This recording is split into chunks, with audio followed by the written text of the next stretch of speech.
Hello, everyone. It's me, Kirsten, and this is the It's Giving Mystical podcast. And this is your podcast for the month ahead, the month of July 2026.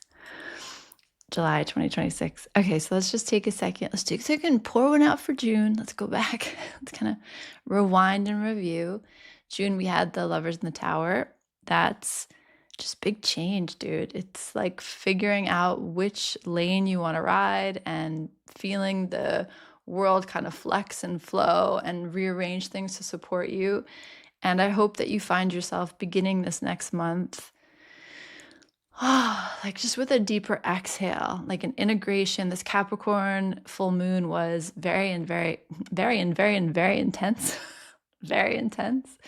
But it was also, again, for you. There was something about that Capricorn full moon that locked in, grounded the energy. So if the Tower month, the Lover's month, had us a little bit like, is it this, is it that? Am I here, am I there?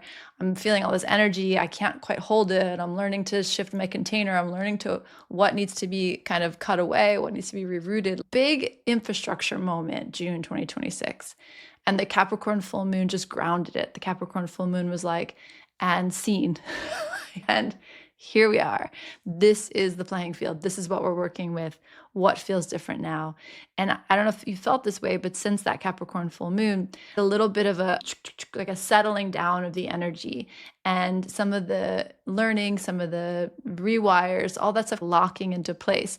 You may be getting bits of information that are confirming for you what you've decided, that are encouraging you to move in the direction that you want to move in. And there's something about July that is just incredibly settling, incredibly loving. And I know the astrologers are saying this is going to be a wild month, and who knows? I'm just going to share with you the energy I feel. But the energy I feel is just deeply loving. And one of the downloads that came through for me with this Capricorn full moon was the idea of trying to force something, wanting something, right? You want something and you can't quite get it to lock in. You can't quite get it to align. And I had this thought, the universe loves us so much. And I know we don't believe it. Like, I know I put this stuff on Instagram. People are like, shut the fuck up, Kirsten. You don't even know. We don't even know what it's like to struggle. And maybe I do, maybe I don't. Who knows? But I will tell you that if you believe the universe is benevolent, you believe that you are loved, you are a sacred creature, you are precious in the eyes of the universe, if you really believe that, and you find yourself butting your head against something you can't quite get to the other side of, why would I ever want something the universe doesn't want for me? And the reason that that's so important is because it assumes that you are not alone. It assumes that the universe is on your side. And so there's something about noticing the little downloads, the little threads, the little pieces that are encouraging you to believe that you too are precious. And that was the energy of the star week that we're in. And it was the energy that is coming with us in July. As I said to you guys on that weekly podcast, the star energy kind of showed up at the end of June, but it showed in to kind of shepherd us into July. And it's going to be with us all of July.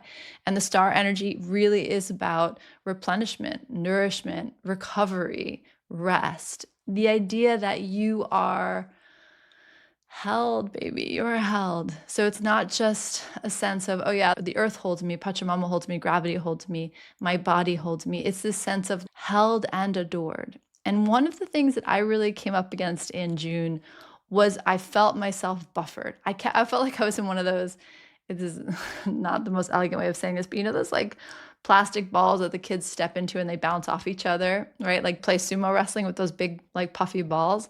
I felt like I was wrapped in one of those. I kept trying to get close to things and I literally couldn't bridge that final gap. And I was like, what is this? What is happening? And the download that came through in the Capricorn full moon was, why do you want something the universe doesn't want for you?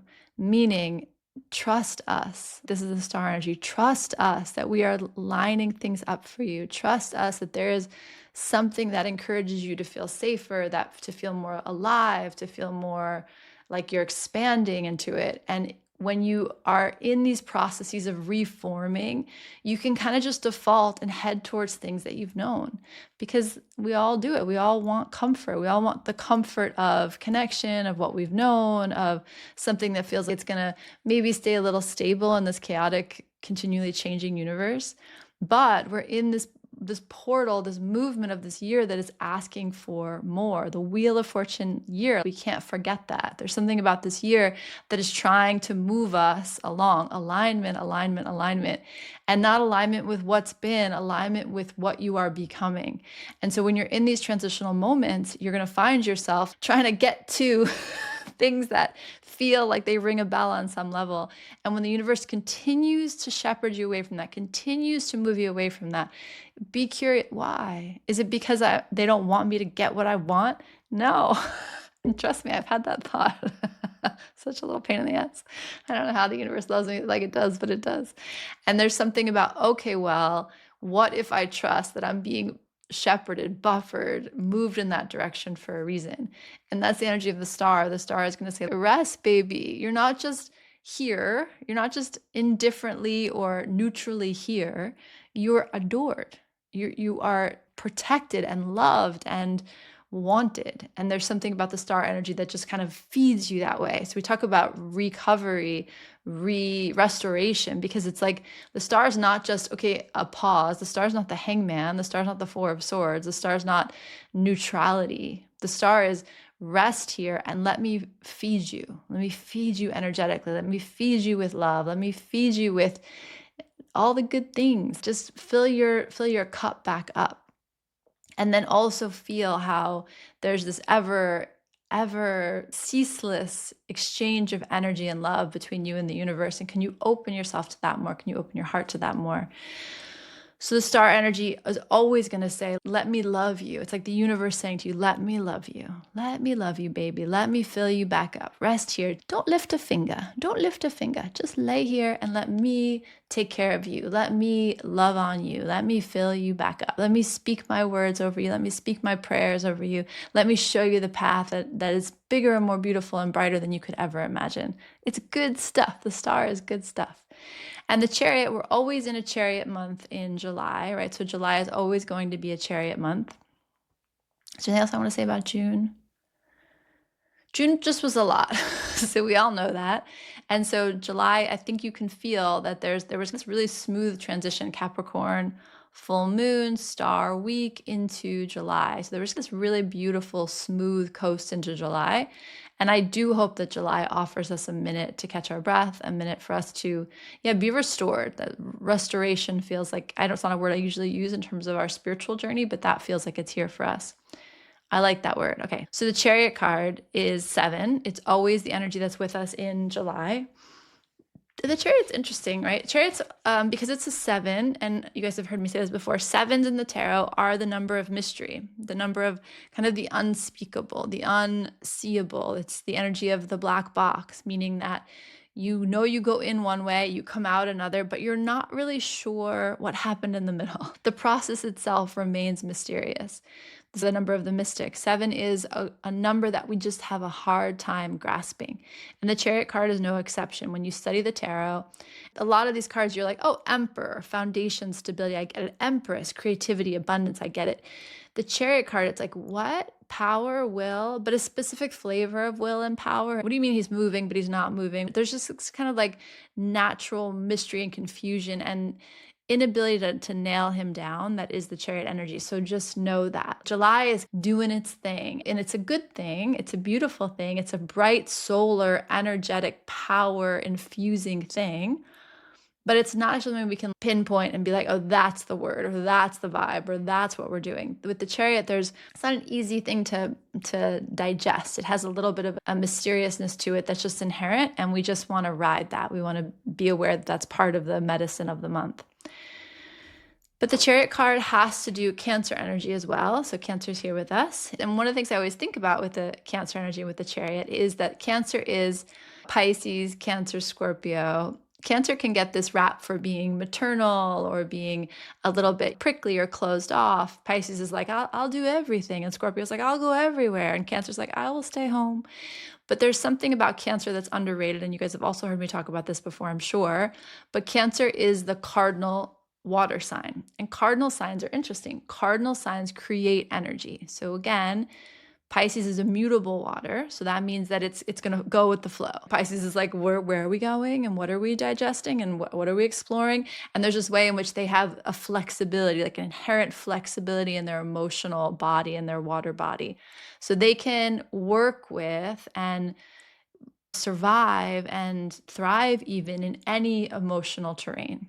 Scorpio is the fixed water, which means that it can endure the emotions, but it can't generate the energy, and neither can Pisces. So a cardinal element is the element that can generate more of that element. The thing that Cancer can do well, and I always use my daughter Lila as an example, they can walk into space and, for better or worse, completely change the emotional energy, the energetics, the feeling of the space. So when she walks in a good mood, it's like the sun is shining. There's nothing better. A rising tide lifts all boats. And if she walks in a bad mood, it's like, oh man, we're all hitting this roller coaster ride together. So there's a way in which the cardinal water it gets this rap as being like kind of the home body of the signs, but Cancer energy is incredibly powerful when it comes to emotional temperature, the emotional weather of the space, and the ability to actually move things on an emotional level without saying anything, without moving any actual physical boxes or things. You can move into the space and it's like a wave that washes through that actually colors the entire space with what the Cancer wants to be happening, what the cardinal water sign wants to express in themselves. It's mirrored by the outside world. Why that matters is because that's a really good metaphor for what the Chariot card does. The Chariot card, in the traditional card, he's on this big concrete, kind of like altar, little floating pavilion at chariot, I guess. And then he has these two sphinxes that are not actually harnessed to the chariot, and nothing's actually moving. So it's a card of movement. In the old-fashioned interpretations, when the chariot comes, you're like, you're going to get a new car, you're going to go on a road trip, you're going to be on the road. There's something about actual transportation that comes up with the chariot. But more interesting to me is the way that the chariot has an impact in its stillness. So there's something about the chariot energy, the way I describe it is almost like a black hole. It has this incredible power to draw to it, not that different than a siren, has this ability to draw to it what it desires. So there's incredibly strong magnetism to this sign, to this energy, to this time of year that can look like no movement. And that's the interesting paradox and part of the mystery of the chariot card. And that is why at Mystic Rising we work with siren energy this month, because there's a commonality. Even though the chariot seems like a masculine card, there's something about this power that's an active drawing in, an active calling in, an active manifestation of what you desire, what your emotional body is calling for. So it's less about what you're saying, it's less about the plans you're making, it's more like the emotional bell that you're ringing that it becomes so powerful the universe can't help but, or things can't help but move towards it, to kind of come into sync, to come into harmony with it. So the chariot card is this interesting paradox of stillness and also a lot of action, a lot of things happening, a lot of movement. You heard me speak on the weekly podcast probably, and I'll talk a little bit more about the connection the star card has to our masculine ancestors, to masculine protection in the spirit realm. The chariot card also has a sense of masculine power.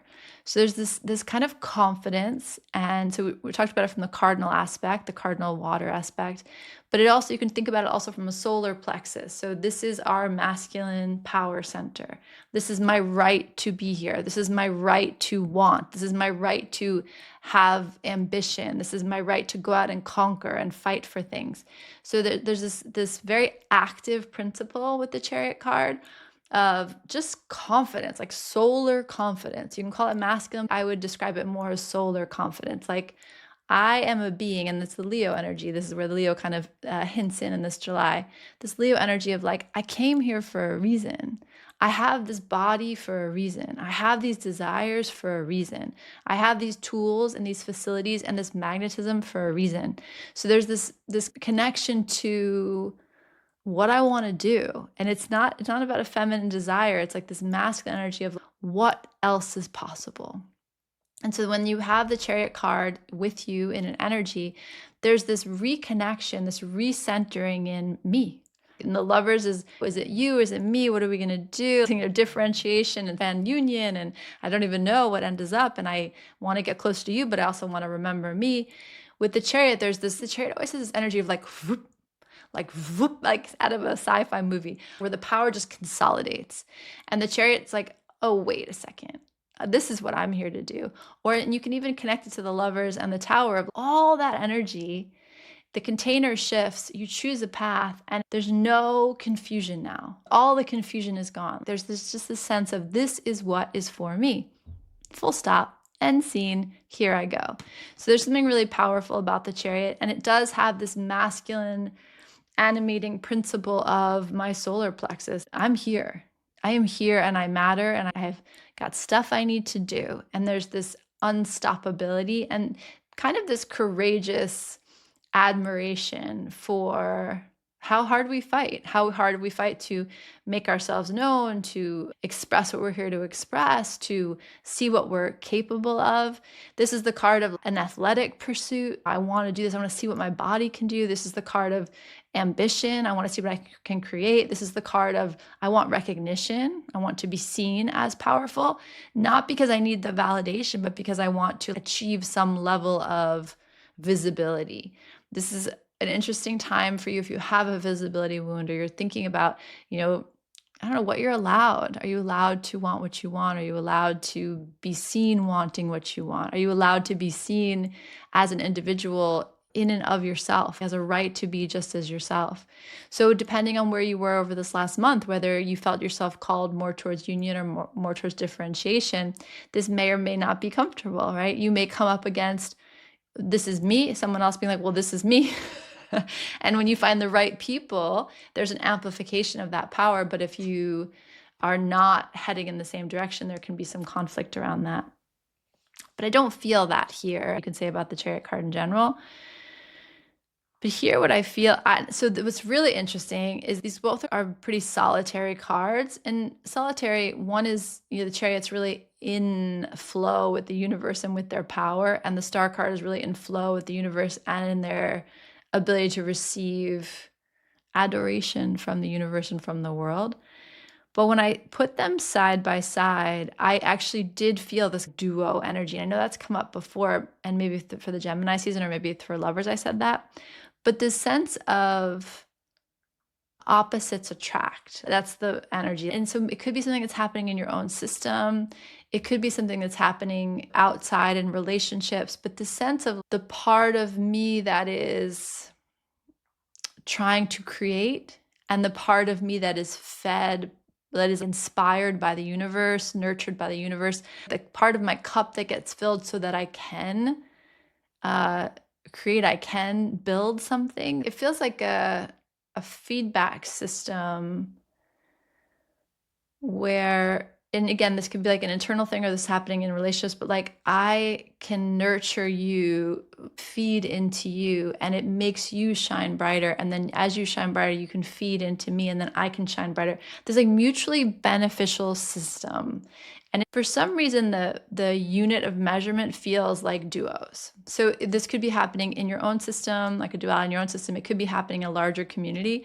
Any of you who have studied human design, one of my favorite things about that system is when you look at your human design birth chart, you have these power centers, you have open and closed centers, and you have these channels that connect certain centers. Certain centers are connected to each other, and that speaks to just the way you move through the world. But one of the things that's really interesting is in human design, you have these half channels. So you'll look at some of them will be fully colored in, and some of them will only be half colored in. And what's interesting about human design, and it's one of the only systems that does this really fundamentally, is it says that when you meet someone, they can finish a channel for you. So it might be that you are very creative, tapped in, you can come up with ideas left and right, but you can't quite finish them. And when you meet someone in business and work and creativity and relationship in your family who has the other half of that channel, maybe they just get it done. And when you guys come together, you actually inspire their creativity and they inspire you to actually do more. And perfect example of this is my contractor when I renovated this house. One of the things that he was able to do for me is I would come in and be like, I have this idea and it's kind of weird and I want it to look like this. And this is where I really learned this lesson working with men in this capacity, is that you just give them your idea and the right builder, the right kind of masculine energy will just figure out how to get it done. And I would say to him, I want to do this. And he would look at me like I was insane, but his wheels would start turning. And in a matter of time, he would have a solution for it. When I learned human design, it was right around the same time. And I remember thinking, oh, when I'm in space with him, things get done in a way. I'm more efficient in a way than I am when I'm not with him. Nina also was the same way. Something about Nina's energy makes me actually get things done in a way that I kind of can float without her, without some kind of. That's why I love fire and earth energy, because people with strong earth energy tend to lock in channels for me that make me more, not even efficient, like productive.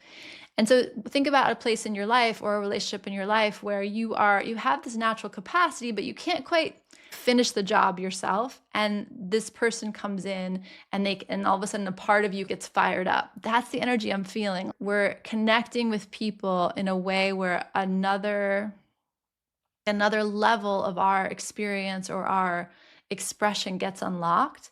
And that's beautiful. And so that's why the unit feels like duos. It feels like it might impact community. It might be something that you surprise yourself with, but it is this interaction with other energies and the way that we can both be inspired by each other and be nourished by each other. And both of those things make more possible. So that's really cool energy. And that was the first thing I saw when I sat with these cards.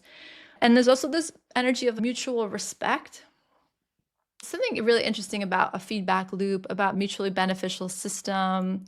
What did I say before? Restoration. So something about maybe an idea or a way of being or a project or a desire or a goal gets restored. There's something about, oh, I wanted to do this thing a few years ago and I just couldn't figure it out. And then this other thing came in and then I went through whatever the WTF June was. And all of a sudden I have capacity and interest to restore some level of creation, restore some new idea or project, and I'm able to tackle it in a new way. And it all of a sudden feels easy. Something that maybe felt confusing before all of a sudden feels easy. And that's why I just remind you of this idea. Why would we wish for something the universe doesn't want us to have? You can hear that limiting, but that's not the thing. If you imagine the universe is limitless and abundant and actually adores you, if it's not letting you have something you quote unquote want, maybe get curious about that this month instead of thinking, oh, I can't never get what I want or I can't make that happen. Just consider that this is a year of realignment. This is a year where we don't want to do what we've done. It doesn't mean what we've done hasn't been beautiful and wonderful and valuable and sacred, but there's something about this year that's asking for something more from us, from our communities, from the world, from our experience. Why would you keep being pushed away from that thing? Why would you be prevented from having that thing if you really trusted? And one of the cards we have here with us is Mother. If you really trusted that the universe wants the best for you, and we talked about this in May in Mystic Rising for the Mother energy, sometimes the Mother has to say, step back or sit down or have a drink of water. It's not always do whatever you want, baby. That's not actually good mothering, right? So we want to see where that's showing up for us. We might want to notice, oh, I thought I wanted this thing, but maybe it's a feeling I want or a bigger octave or bigger idea that I want. And if I think I know where it is and the universe keeps pushing me away from that, maybe take that as love and not failure or disappointment. So I use the tarot deck that I use to pull the central cards, so the Chariot and the Star. And then there's two other tarot decks that I pull from when I'm looking at these monthly energies. And all three of the tarot decks on the bottom had the World card. Okay, so maybe I'm the only nerd who thinks that's interesting, but we're in this moment where we say there's this new world trying to be born, emerge, make itself seen. And I have the World as the underside of all three decks. It tells me that there's something big about this. There's something big about this change. This is a month where something pretty significant just doesn't happen anymore. It just isn't part of your reality anymore. And I think in many ways that might be a good thing. The cards I had for us were the Nine of Cups and the Two of Swords. So it says to me, make a wish. The wishing card is here with us. Something about the Chariot and the Star just feels very lovely. It feels like summer. It feels like you feel strong and you feel loved and you feel your feet are in the sand. And there's just something about it that feels just good. That whole body relaxing good. And the Nine of Cups showing up here and the Mother showing up here is like, yeah. And then the animal card was the otter. So there's just this joyfulness and this, again, satisfaction, restoration of maybe even your joy, your hope, your ability to see yourself as someone worthy of care and love. There's something very interesting here in terms of playfulness and this idea again, like if the universe has got you and you're not going to go off course and you have everything you need and you're in this moment of restoration, can you have a good time? Can you trust that someone else has the gates for a minute? Someone else is in charge of the to-do list for a minute? And what could you do that would just be you enjoying life a little bit more? We really aren't guaranteed tomorrow, right? Famous David Data quote, you're not guaranteed your next breath, much less tomorrow.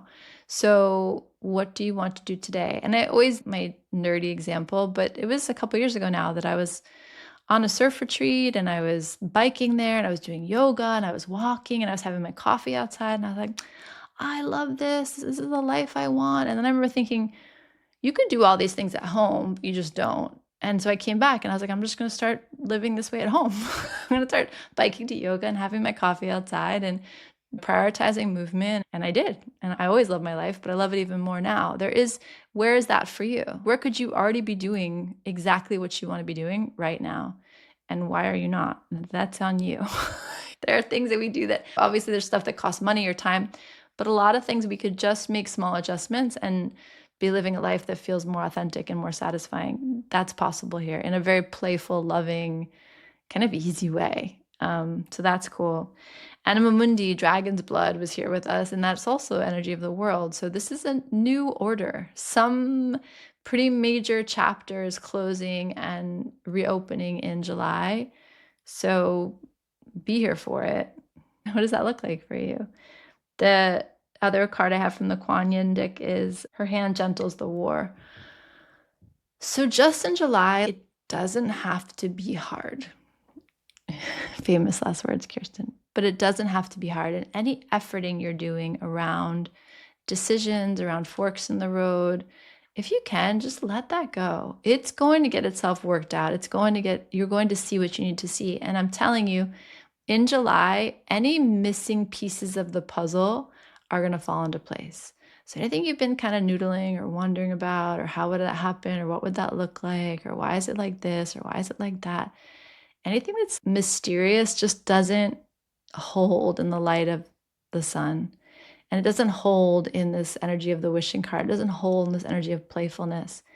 And so just any tension that's here, I invite you to consider your role in that. Consider whether that's necessary. And again, I'm going to say this last thing. The meditation I was doing around the Capricorn full moon had to do with the mountain, how alive the mountain is. And I'm moving into Condor medicine. We all in the shaman school medicine walk are moving into Condor medicine in a couple of weeks, into the Condor initiation. And the important thing about Condor is it has the energy of wu-wei. It has the energy of effortless action. And one of the ways you can feel that in Condor is these thermal winds, right? The Condor is not working its wings. It's riding what already holds it up. And I don't know if you've noticed this, but especially at the end of June, things became very mythic, not literal at all. So you'd be having this kind of very mundane conversation, but you could feel it had a potency to it. And it was doing more in the field than maybe you could point to. That's the thermal winds. You ride what is, and then you catch what's next, and then you ride what's next. There's something about allowing the movements to hold you and allowing yourself to just trust that as you drop away, another wind picks you up. There's something about real confidence in riding those currents that's here with us in July. So just notice, it's a beautiful analogy, metaphor. Notice where you are working your wings so hard. and just notice where you're being carried. And I'll say this until I'm done. There is no unsacred thing. There is no thing that's on your mind, relationship that's driving you crazy, creative project you're procrastinating on, work thing that's driving you crazy, colleague that's saying the wrong thing. Everything is a doorway. And that's not to put the pressure on you, like learn the lesson, it's to ease the pressure. Okay, so this thing's been on my mind. What if I dive all the way into it? What if I allow it to just matter and I just go for it? What do I learn? What gets released? What do I ride? What other thermal wind now becomes available because I've stayed with this thing that's already alive? I've coasted with this thing that's obviously trying to get my attention for some reason. It doesn't mean it's about the person getting your attention. Imagine, again, we're thinking about this on a mythic level. So it's not like the mailman's driving me crazy. I have to have it out with the mailman. I don't know why I'm picking on a poor mailman. The mailman's driving me crazy. What about that do I want to gaze at, look into, learn from, walk through? I hope that makes sense. And if you need support in that, hit me up, guys. We can do work on any of this. You're not alone in this. You have me, you have the universe, you have hopefully a million other allies and companions on the road that are with you in all of this. The Chariot and the Star, I would say that this is a month where this concept of restoration matters, putting it back together, looking around and saying what's left after the Tower energy of June, because the Star comes in to allow us to rest and integrate after the Tower experience. So June was a Tower month, whatever that looked like for you, and July is going to be a moment to rest and recover. And again, the Chariot and the Star say to me that there's some mutually beneficial system finding its way into your life, into relational dynamics, and you don't have to do this all alone. That's the other thing that is really here. There's this kind of playfulness and this companionship that's here in July that I hope everyone can feel. And just notice where, again, you're flapping your wings really hard, and where could you ride the wind instead, and what would that be like? And what comes up for you when I say that? If you're like, shut up, well then why? Think about why that's such a crazy concept and what keeps you from believing that there will be another wind after the next. You're gonna maybe get caught in the storm here and there, but we did that in June, and now we get to have some blue skies and coast for a little while and play in the wind a little bit and see some of our wishes come to fruition and feel ourselves lock in with other people who maybe show us different sides of us, allow restoration in our own field.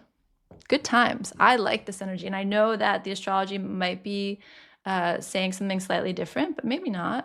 I think it's a powerful time of change and powerful time of designing new systems. So let's see what that looks like. All right, I will pull cards for every sign, and hold, please.